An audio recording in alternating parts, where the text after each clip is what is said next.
He made 125 offers and got one accepted. Most investors would call that a failure, but he calls that a win. So today's guest is the founder of Hammerhead Capital. It's a real estate investing company that continues to grow while many investors are sitting on the sidelines doing nothing, waiting for the market to get better. We're going to talk about what he sees in today's market, how he's raising capital in a tough market, and what it takes to build a business that can scale. This is Branching Out, where real estate meets real life.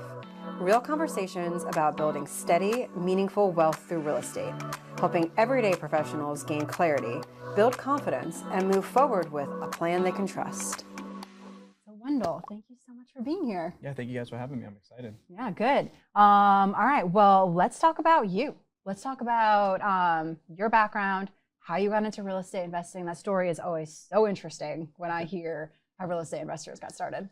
Yeah, so I wasn't born into a family that did real estate. I never really had an idea to do real estate.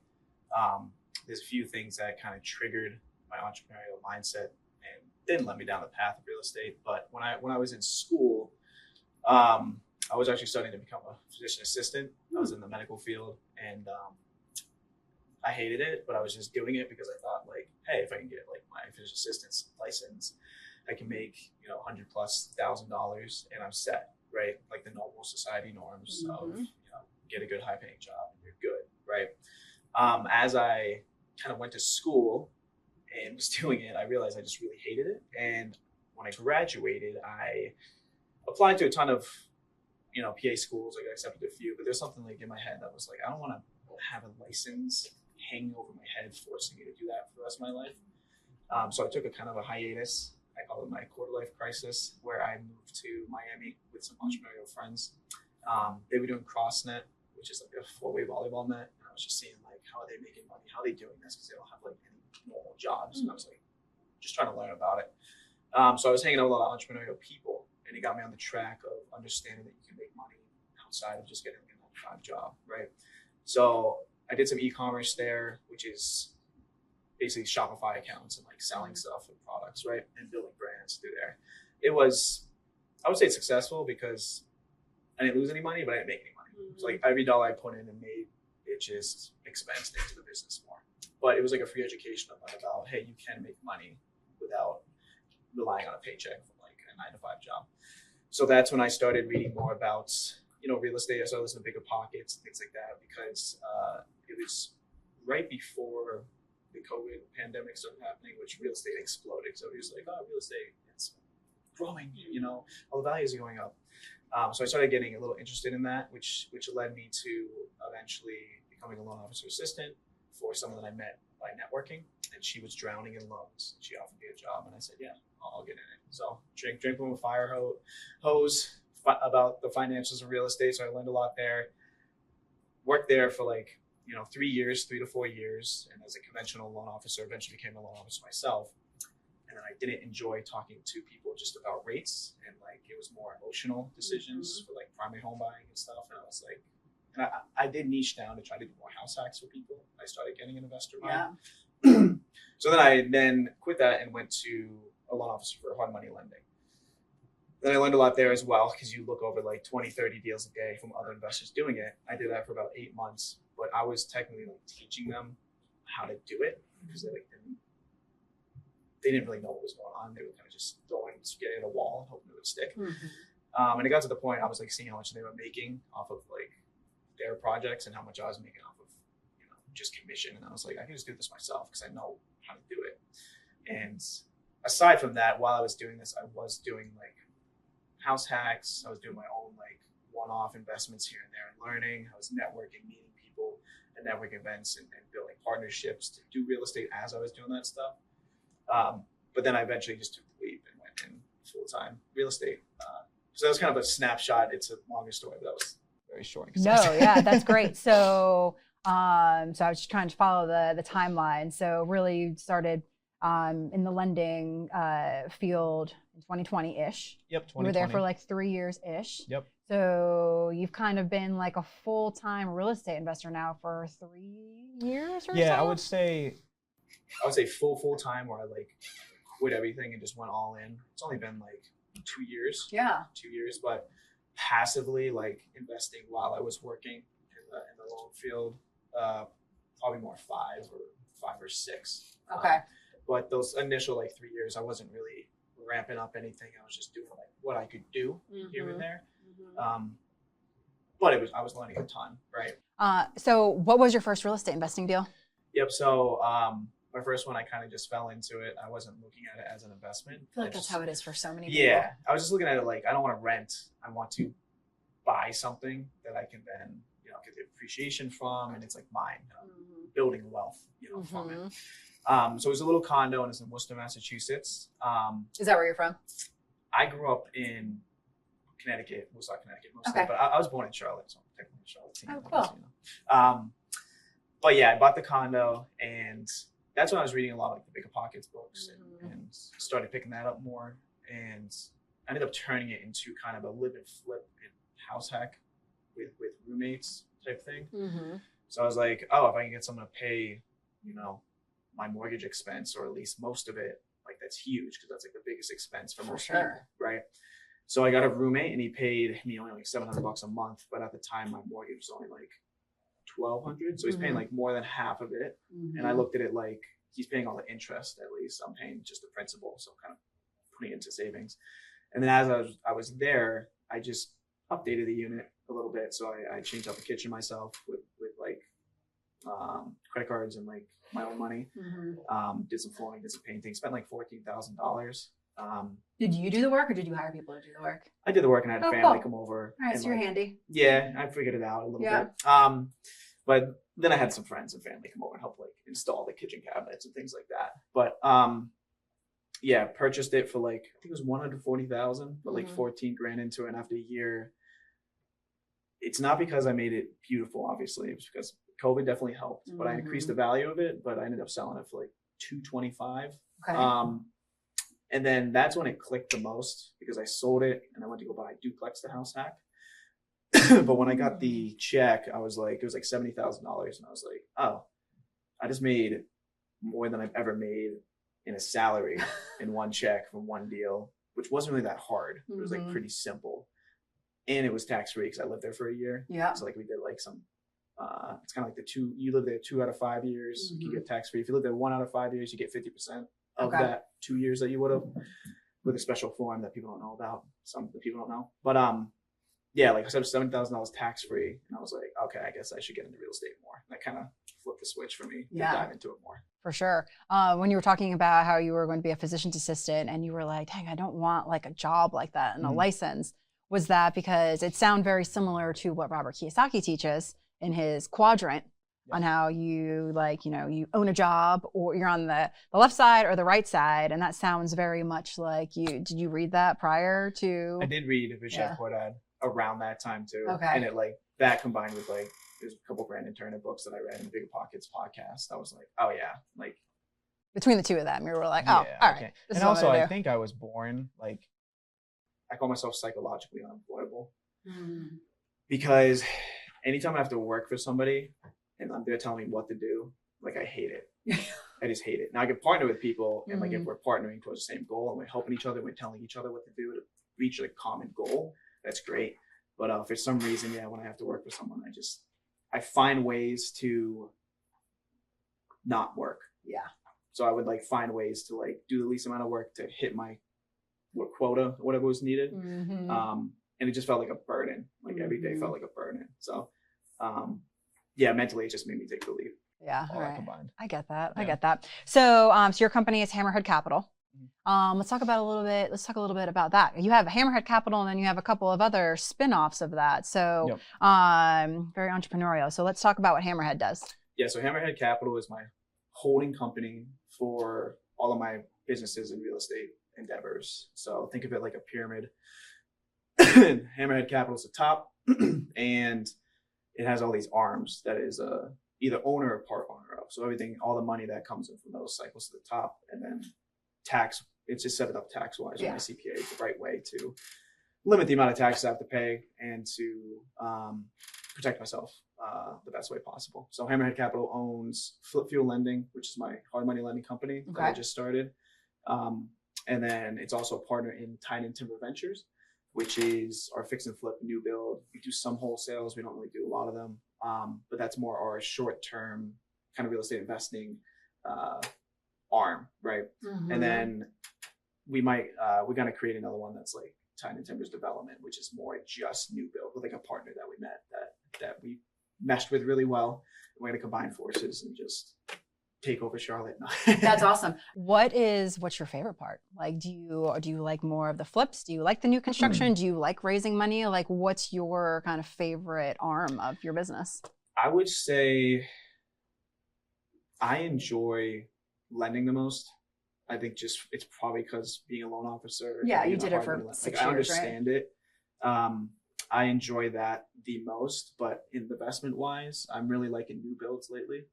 Fix and flips are just really hard lately, and the profit margins are just shrinking like crazy. Mm-hmm. And with a fix and flip, like you open up a wall and you don't have X-ray vision, right? So there could be a chimney there. Yeah, there could be a chimney. There could be like a foundation issue, Yep. and then all of a sudden your profit shrinks. With a new build, it's very like cut and dry. It's like, how much does this build cost to build? Mm-hmm. Okay, that's the expense, and it's going to pretty much stay that. The only thing that really changes is the lot factor, which is like the grading and getting the lot prepped to build.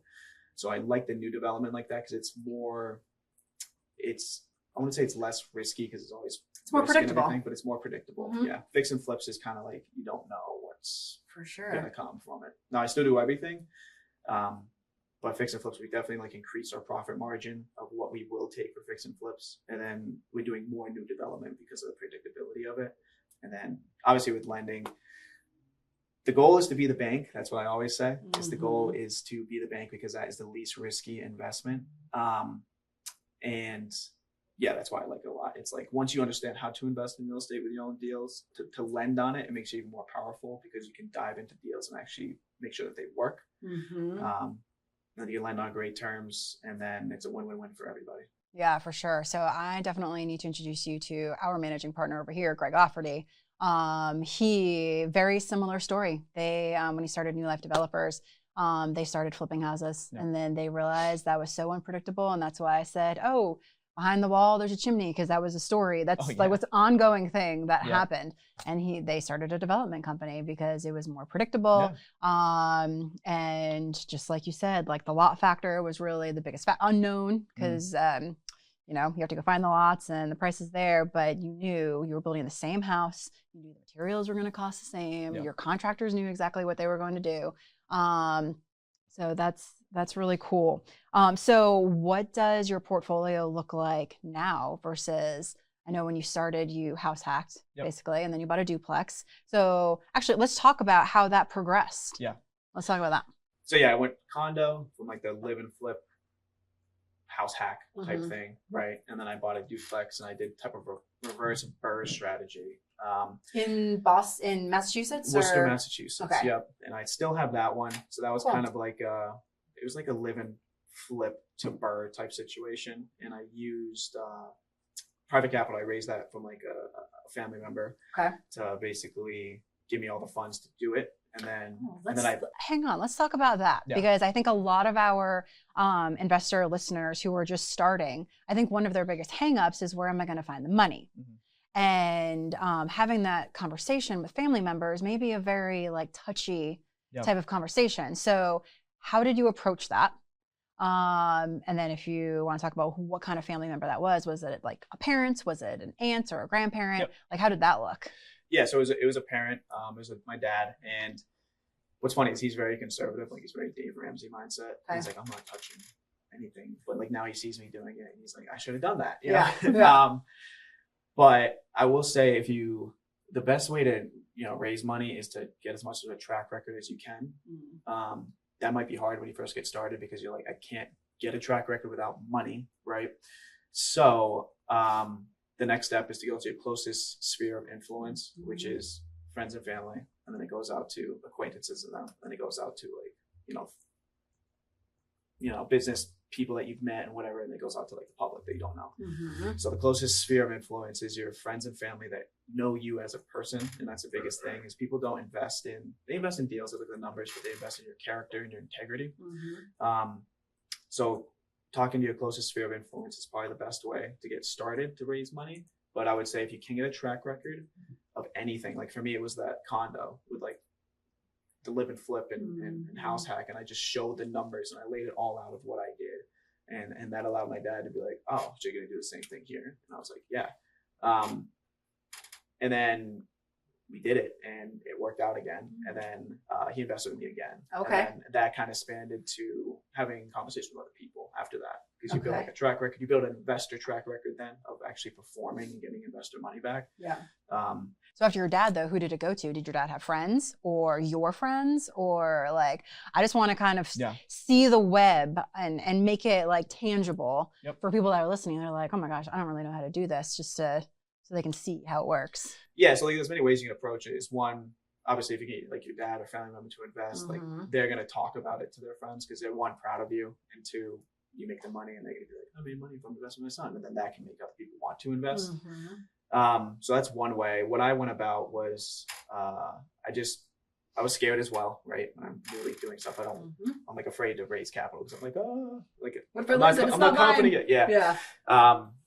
So I went with my dad and then I found partners as well for like some of the deals in the future that had a lot of contacts and ability to raise capital as well. And then they introduced me to more investors. And that's kind of how I got more investors that want to invest with me. And then from there, you just get the confidence to the point that you can talk to anybody about it. And then you have a track record that will back it, which helps the conversation go easier. So was your seed money then the $70,000 that you made? So I'm trying to just paint a picture for the listener. So your first condo, is that what your dad helped you buy, or did you have money to put as a down payment? Okay, so you had your own money, down payment for that. Then you used that $70,000 and money from your dad to get your duplex.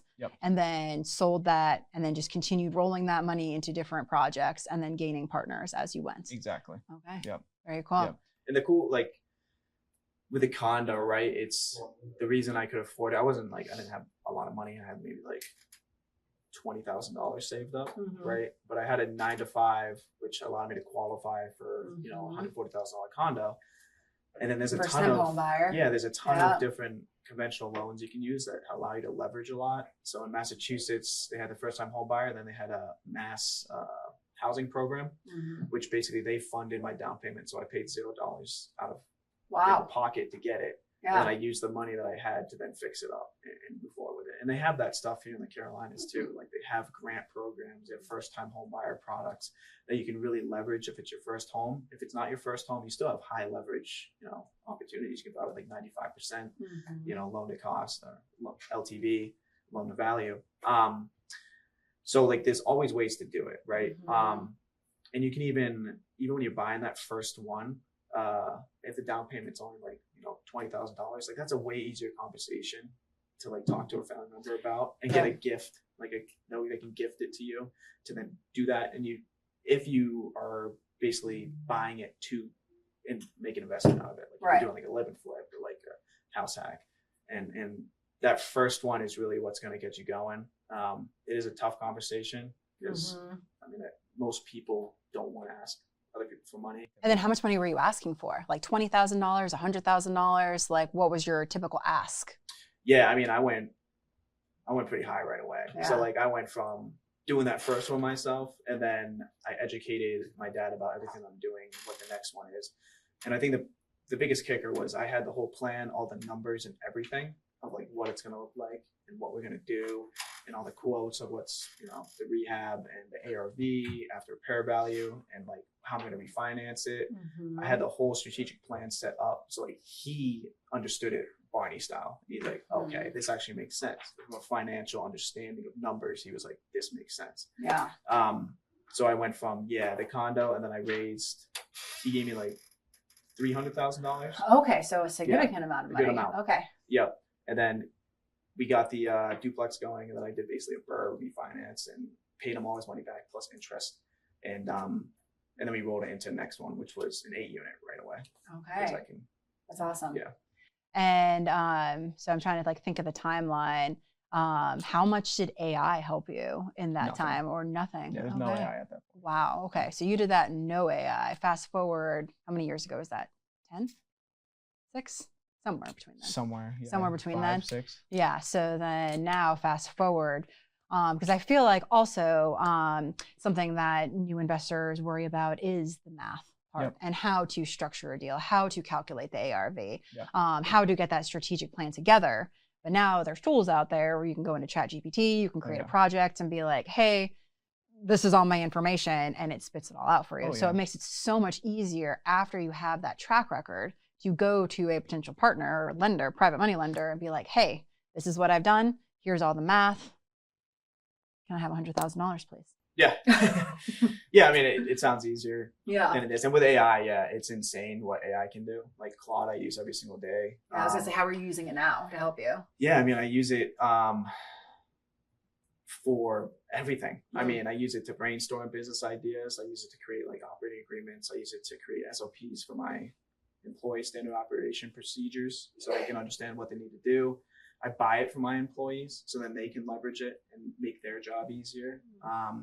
I use a thing called Co-work, which like it literally takes over your mouse and does stuff for you as you're working on something else. Oh, wow. We create apps, like underwriting apps through it. We create tons of different things with it, right? So nowadays with AI, like you should be able to go faster than I did because you can build kind of a business plan a lot easier. And then you can, if you don't know how to like negotiate or like figure out how to even present something, if you just go on a Claude and you're like, I have this property that's this, how should I like present this? It'll tell you, at least give you a starting point. For sure. Right? Now I'm not saying like don't use AI and just copy and paste stuff. You know, use it as a brainstorm and then take that information to help you kind of get past that writer's block or like analysis block of what's holding you up. For sure. Yeah, I learned that. I was actually in a session yesterday. It's you never take the first version that AI gives you. You talk to it. Oh, yeah. And you take the 10th version because that's usually the best version because AI is also very agreeable. So you have to tell it, like, do not agree with me. Like, tell me the facts. You need that kind of partner there. So how many employees do you have? That's fun. We have like a VA army. We try to keep it lean and mean. So we got 4 with tied in timbers. And then I got 2 for myself. So that's 6. And then I have a couple like one-off loan officers and stuff that are US based. So I think we're at around 9 to 10 right now. Okay. So let's bounce to your hard money portion. So how does that work? And what kind of investors do you help on that side? Yeah, so I just help people that are kind of doing the same thing that we're doing. So it's all 1 to 4 unit residential properties, and it's new build development, fix and flip, bridge. We do long-term rental loans as well. That is, it's like your typical hard money, right? We use... Explain that. Yeah. What does that look like for people that don't know? Hard money is, it's always, I don't know why people say hard money because it makes it sound scary, right? So when someone says hard money, like, oh, I don't want to use that. Yeah. It's like, you get better terms hard money than raising capital from private investors. You honestly do. Like I get like 9% rates for like all my deals. Granted, I have a track record to the point that I can demand it now. Yeah. But even then, like if you're just starting, you get like an 11% rate and things like that. But hard money, basically what it is asset-based lending. So they're going to look at the property. They're not going to look at your income. They're not going to look at what you're making from your W-2. They're going to look at the property and make sure that your business plan of what you're doing with it, like fix and flipping it, new build construction, renting it, actually makes sense and supports itself. And there's tons of different numbers that go into that, but the biggest thing is they don't look at you. The only thing they look at for you is obviously you need a good credit for most of it. Some hard money lenders don't care about credit, but then they charge you a lot more. Super high interest. Higher interest, higher points. And a point is just like a percentage of the loan amount you're going to get. You're going to pay that up front. You're talking about how hard money lending works versus like regular private money lending. Yep. So it's asset-based lending. So it's not, they don't look at your tax returns, W-2s, anything like that. They just look at the asset. They can usually close deals in like 10 to 14 days, sometimes even faster. So it's really fast for investors. And then it just allows you to move with more velocity in your investments. Okay, cool. So do you have like a limit, like a max that you will lend to somebody, or so that's question 1. Question 2, do these lenders have to come to you with some kind of commitment? Like, do they have to have a down payment, or are they sometimes coming to you and saying, I need 100%? Like how does that work? Depends on what products like we have available based on our capital partners. So we usually lend up to can go up to 92.5% of loan to cost, which is basically the total cost of the project. Okay. Whether that is purchase price, rehab, whatever, all combined, we can lend up to 92.5% of that. 92.5. So okay. It's pretty good. That is pretty good. We do have some products that come in and out that are 100% lending, and there are lenders out there that will do that. Okay. Those are usually more expensive. So you take the pros and cons, right? You're like, do I want 100% lending, but do I want to pay more interest and more points for it? Or do I want to put a little more skin in the game and get a better term? So you just got to do the underwriting math to figure out like what works best for you. Which AI can help you with. Which AI can. Yeah. Okay, so a typical investor comes, they want 100% financing, they have a 750 credit score. Like what kind of interest rates does that look like for a flip? They have a track record. Yeah, I mean, if they have a track record and they're 750 credit and, you know, they want like 100%, you could probably get, I mean, you can be pretty competitive. So like they'll get like in the 9s or even sometimes lower in interest and then like 1 point. Okay. Like it's pretty, and that's not that expensive, right? Yeah. That's what's crazy is the way that the market is with the conventional lending right now for primary home buyers. I'm seeing that hard money lending is actually cheaper than conventional lending, which is wild. So hard money lending is asset-backed lending. Mm-hmm. So what's the difference between a DSCR and, because isn't that, I mean, I know that's like debt service coverage ratio, so that's a little different, but so I guess my question is non-QM loan products versus hard money lending. Yep. How is it that's similar and different? Yeah, so DSCR can fall into both non-QM or it can be hard money lending can have that product too. Okay. So that stands for debt service coverage ratio, which essentially what they're looking at is how much rent are you going to get from the building, from the tenants, and can that cover the mortgage, the interest, the taxes, and the insurance. And then they have a certain percentage that they usually want, which is usually like 105% or 110% they want you to hit of the monthly rent that's coming in versus the mortgage. And then that will allow it to pass. So they're still looking at the asset, right? That's the asset. So they're treating every asset like its own business. Money in, money out. What's the NOI of it? And can it support itself if you as the investor just walk away? Like if we have to take over this property because you default or just leave, like can it support itself while we figure out what to do with it? That's what the lender's looking at. Okay, that makes sense. Yep. Awesome. Okay. So what kind of all right, let's go into the flip side. So how many flip projects do you have going on right now yourself personally? Flips, we just have one because we're trying to pivot to new construction more. We still make, as you started off, like still make like 150 to 200 offers a month. 2 fix and flips and land and new build opportunities. But there's a reason we only got one accepted. It's because the margins have just tightened so much to the point that you have to do volume now. Like you have to make so many offers to get one. So fix and flips, we got one going on, and then new development, we got 3, 5, 7. I think 7 going on right now. Okay. Yeah. And are you building for other people or are you sourcing that land? Is it your land? How's that work? How's that side look? Yeah, so it's all ours. So it's all in-house. Like we purchased the land or the property that we're going to demo and then build. So it's all ours. And we build it to sell for the most part. But sometimes if it makes sense, we will build to rent.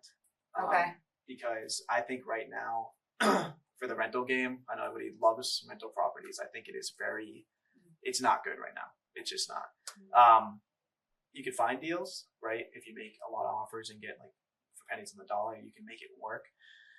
But it costs way more to buy a physical property that's already there nowadays to buy land and then build it, because you can build at $100 a square foot today in the Carolinas, and then you can refinance out and rent it and make it cash flow. Versus if you're buying an already built home, you're buying it for like $200, $300 a square foot. It's true. So then it shrinks your ability to actually cash flow that property. Yeah. For sure. Okay, so you're buying tear downs. So like what's your average cost on that? Like what are you paying for these tear downs? And then what are you building? Yeah, it's super location based. So like right now we're doing a tear down that is in kind of a hot neighborhood. It's in South End. So like we're buying a single family home for $450,000 that we're going to demolish and tear down. Yeah. Right. But then we're going to build a luxury duet, so side by side kind of townhomes that we're going to sell. But each of those are going to be worth like $850,000, $860,000 for a total of like 1.6 million. Okay. And then the cost to build those are usually, it's going to cost us $650,000 a side. So then it ends up being, actually that math might be wrong. It's like $400,000 a side. Yeah. Anyway, you have a huge margin there. Like we're looking to profit like I think $250,000 on it. Awesome. But sometimes you do have to buy very expensive land, like $450,000 to buy it and then tear it down. Like people would be like, "Are you insane?" Right? Yeah. But it works as long as you look at the comps in the neighborhood, see that there's actually products moving, see that it's a product that people want, and you can back it with like data and feel a lot better about it. And then also this land that we buy that are way less expensive. Like we just bought one for $75,000. We'll buy them for like 30, 20, some are like 10. You can sometimes buy a fix and flip and then subdivide it off and get that land for free if it has enough land.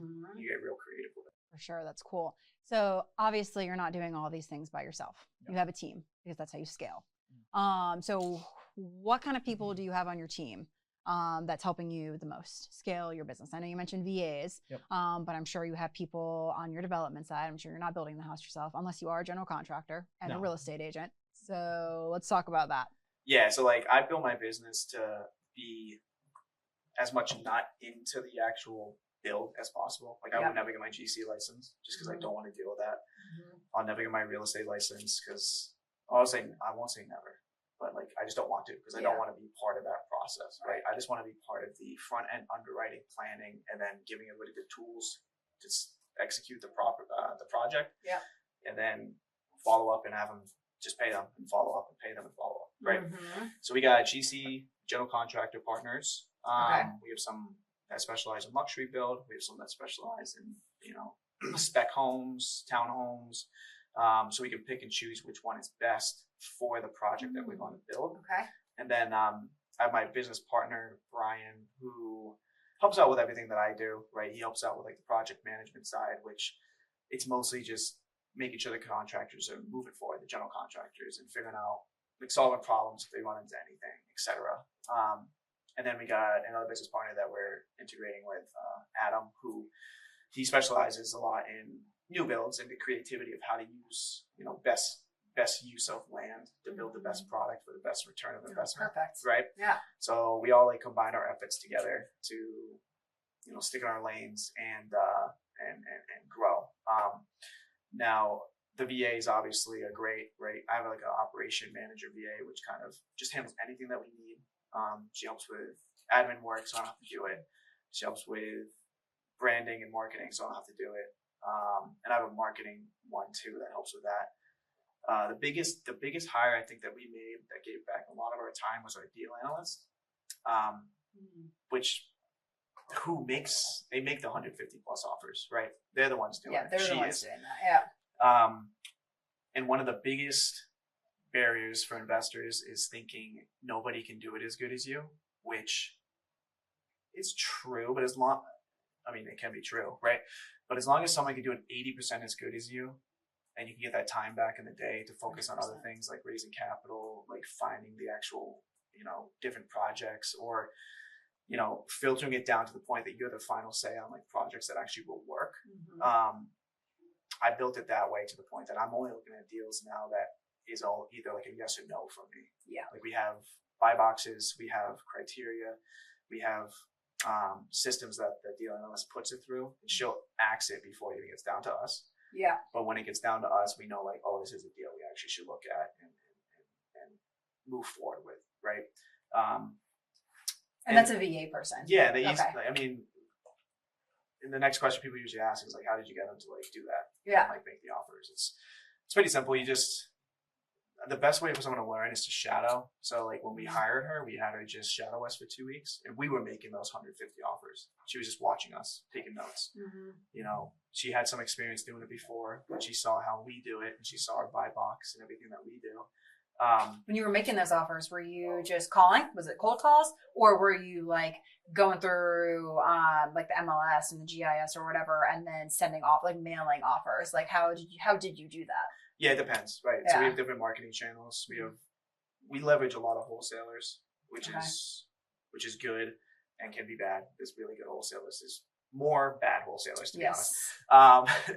As a real estate agent, I can attest to that. Yeah. And then real estate agents, we build relationships with, and then we do direct mailing as well. We do cold calling. So we have a cold caller too. So all those marketing channels will feed us deals, people that are interested in selling, and then our deal analyst will take them, underwrite them quickly, and see like if they're worth pursuing. She'll send out like a verbal offer or like a written offer through email or call them and let them know like where we'd be at. And it's kind of just like a feeling you out offer. How's she getting the contact information? So it's wholesalers, obviously you're talking to wholesaler. Okay.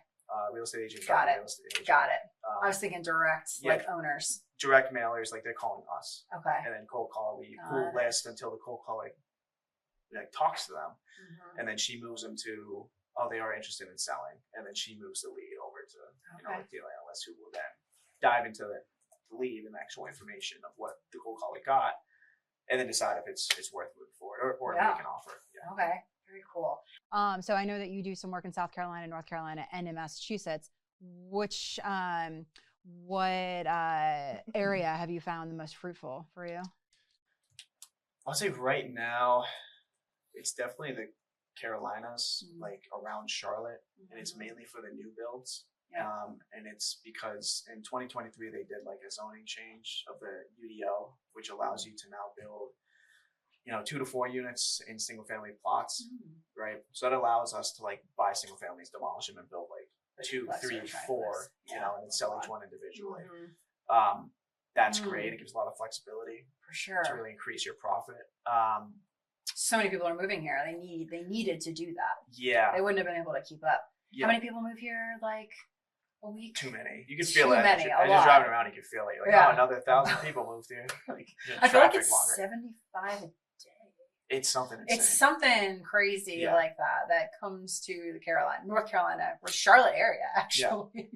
But like, specifically. Like, speaking of that too, like, the reason I used to only invest in multifamily and like long-term investments, which I still love, but it's really hard to find a deal nowadays. And the reason because of that in the Carolinas is there's so many apartment complexes coming online, which they're in trouble because they have way too much coming online. So then what they do is they rent them all for below market. Way below. They give 3 months free rent. Yeah. They're like, please just come on, like get in here so I can sell this asset or like get rid of this thing, right? Yeah.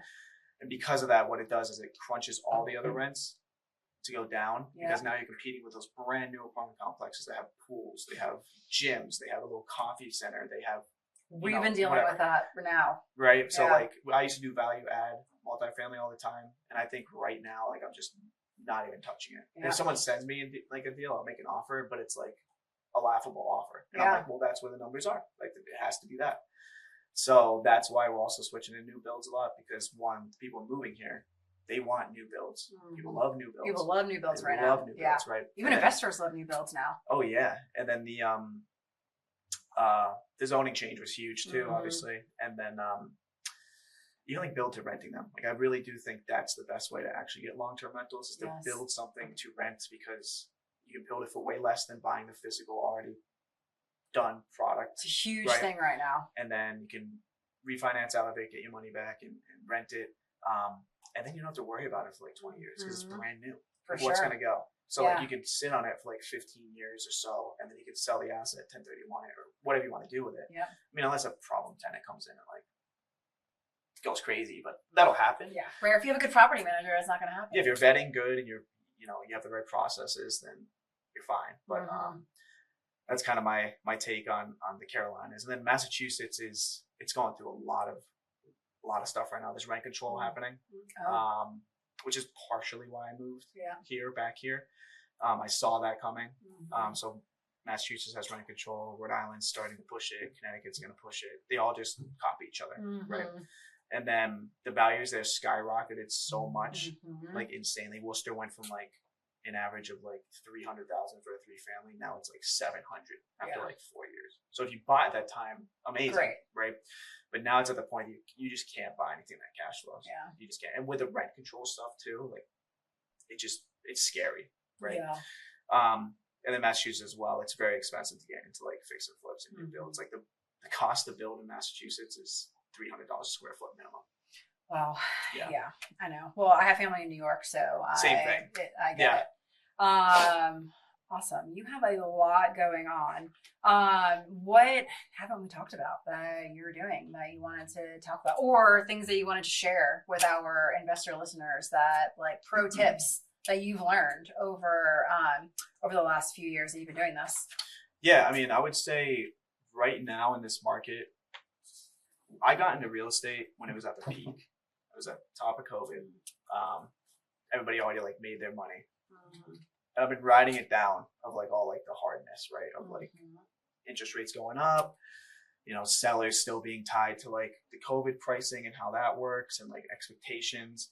But I firmly believe that if you can succeed in this market, real estate is cyclical. And when it goes back up, it turns the right way for investors. If you set up the systems now and can at least make some money and be profitable today, you're going to absolutely kill it, because there's so many investors that are bowing out now and waiting. But the problem with that is when you bow out and wait and the market turns, you're too late. Yeah. Because everybody else has the systems in place. Like we have the systems in place. We're making 200 offers a month. When the market turns and people start actually selling, we're going to have way too many deals. Like it's going to be insane. And I know that that's coming. So that's why we keep on grinding and making it work and pushing forward. Right. And then number two is biggest thing I tell people is don't get emotional. Everybody wants to do a deal. Everybody wants a deal, right? You see, you log into social media and you see other people being successful, which 99% of that is bullshit. Okay? It's true.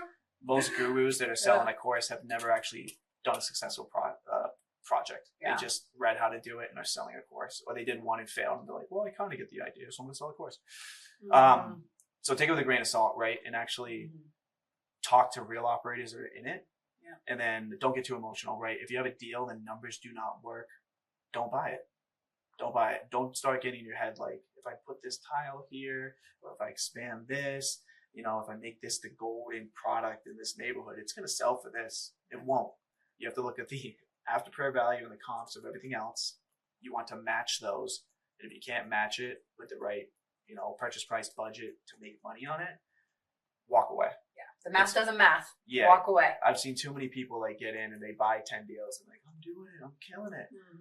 But they bought those 10 deals because they're buying bad deals. Yeah. And then 6 months later, they're bankrupt. Yeah. And it's because they got too emotional. They wanted to say I have 10 deals going on rather than actually get one good deal going on, because they just wanted to brag about it and be like emotional about it. You know what I mean? For sure. So that's one of the biggest things, never get emotional about it. You should find ways to say no. So every time I underwrite and look at deals, I'm like, how do I say no to this? Yeah, that's where your data analyst comes in. Yeah. You can squash it. I mean, before it gets to you, she squashes it. But if you start getting a little emotional, you have her or him, I don't know if it's girl or guy, but you have that person being like, no, it's not going to work. Don't get too attached. Walk away. And I would say like the third thing is just get out there and just network and talk to people that are actually doing it. Don't just watch social media, because they're not going to tell you the real stuff that's going on. Talk to real operators that are going through it, see what's actually going on and what they're doing today. And it's way harder than you think. Real estate is hard. That's never going to happen again. It might, but in my mind, I'm saying it's never going to happen again, because it made it seem like real estate is so easy when really it's not. Like it's a long game. You have to have the right systems in place. You have to have a lot of experience to get going. Which you can get a lot from reading books and podcasts and education by learning from other people, right? You don't have to have like actual physical experience to get started.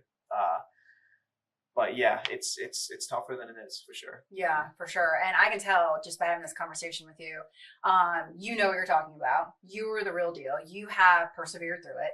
I can tell you're a hustler. You're not just buzzword compliant. Yeah. I can tell you know what you're doing, which is awesome. You're not one of those fake Instagrammers who's just like posting. You're putting the work in, which is great. And you're faith-based. I noticed that reading your newsletters, I'm like, it's not outwardly out there, but like you read through, and we're also a faith-based firm. So when you read through, you see words like stewardship and your calling and all of these things. So that's awesome. And I'm sure that's also why you have had so much success, putting God first in all of your endeavors, which is awesome.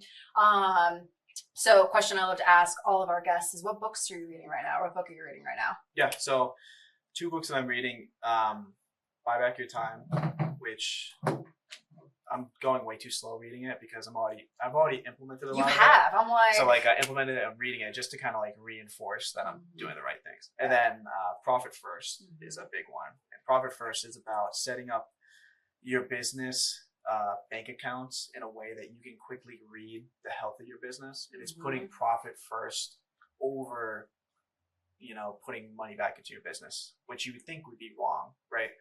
But you create a business to give you a life that you want, right? So you have to put yourself first because you're the base of your business. So you got to set aside profit for yourself to be able to live and be financially secure. And then all the money that's left over, then you find ways to put into your business. And what that does is it actually makes you run your business better because you have less money to use. So you have to be smarter with your decisions. It forces you to be more strategic with it, right? Rather than if you went, money comes in, let's put all this into marketing and this and this. How much do I have left over for myself? All of a sudden you're like nothing, and then you're like stressing out every single day. And like I'm going through that right now. That's why I'm reading profit first, and we're making the switch because I was very like put it back to my business all the time. But then I'm realizing like, why am I even building this business? Because I want to have freedom. I want to have financial like whatever I want to do, right? So we're switching it to profit first. And I think it's going to be amazing for our business. I think it's going to really like rocket ship us up. Yeah, I think so too. I know, like I said, Greg, they implemented profit first in their construction company, and I think it worked really well for them. I think he still implements that. Okay, so fun next segment. If I can get this to 0. Okay, so this is our 5-minute fast fire. Basically, what I'm going to do is I'm going to ask you 5 questions, and you just need to answer in less than a minute. All right. It's fun. Don't stress. Some people get really stressed at this point. And I'm like, why are you stressed? The stressful part's over. This is the fun part. Okay. Well, all right, we'll get it started. What is one thing that investors should stop worrying about? What other people think. Good one. Yeah, there you go. Focus, all right, so 10 seconds. Good job. Focus on your craft and what you're building, and stop looking at what other people are doing and comparing yourself. You can use that comparison to make yourself more competitive and try to get to that point. But again, 99% of what you see online is bullshit. So most of what you're doing is you might look at someone else being successful, and then you start doing an inner dialogue of like, I'm not good enough. Like, I can't do this. Like, why am I not succeeding? And it's because they're showing the highlights of what's only good, when you never know. They could be like in financial struggle. They could be lying about everything. They could have rented the Porsche that they're driving. They probably do. Yeah, they're leasing it or whatever. You know. So focus on yourself, your craft. Get as good as you can at it, and yeah, don't care what other people think. Yeah, I love that answer. That is great. What's one thing investors should pay more attention to? The market. I think investors get too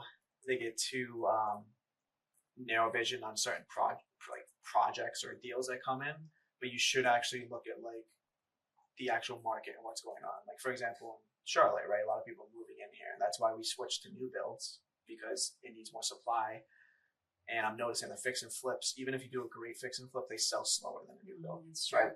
So for the product that sells right now is fix and flips in very good neighborhoods, like location. And then new builds sell better than fix and flips, in my opinion. And it's because we have so much people moving here, and they just want that new.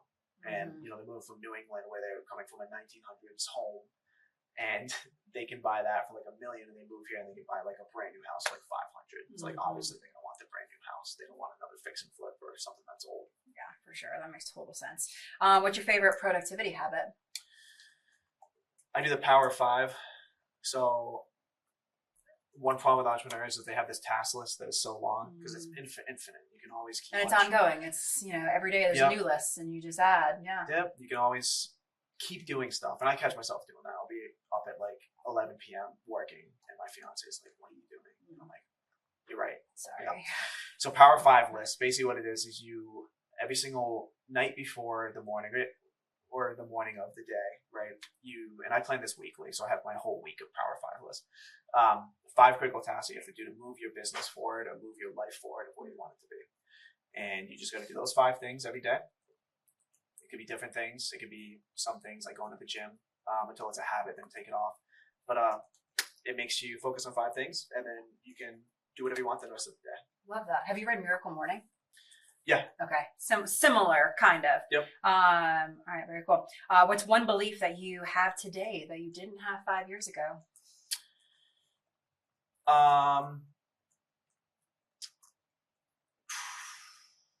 Probably like the more people that you get involved in your business, the better you'll do. When before I was very controlling, like I thought that I had to do everything, and I still catch myself doing that. I'll be like doing like admin tasks. I'm like, what am I doing? I have someone for this, and I just delegate it, right?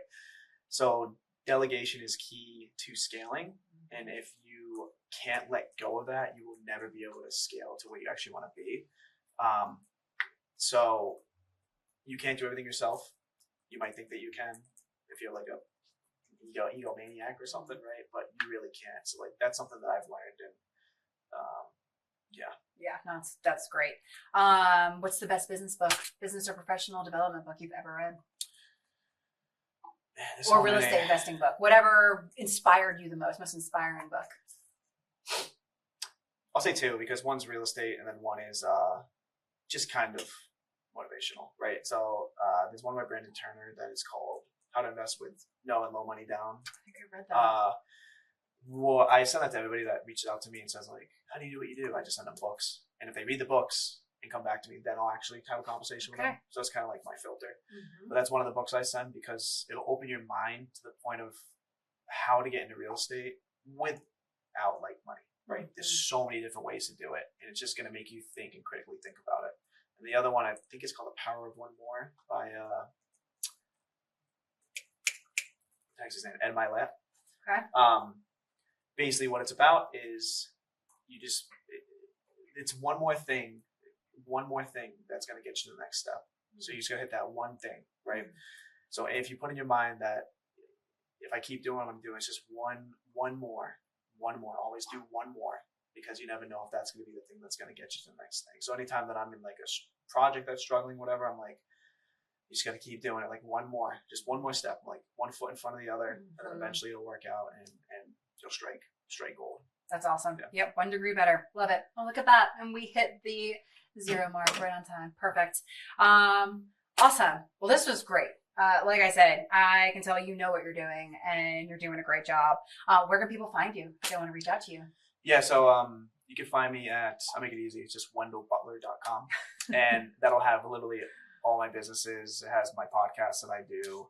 It has my newsletter you can subscribe to. That's basically where you can get everything. And it has like my email on there too, if anybody ever wants to reach out. All my social medias and everything as well. Fantastic. Yeah. Well, thank you for being here. This was a great conversation. And thank you all for being here and tuning in to Branching Out, where real estate meets real life. If you haven't already, go ahead and like, subscribe, comment if you're watching. And if you want to connect with us or connect with Wendell, there'll be information in the show notes. And we'll see you guys next time.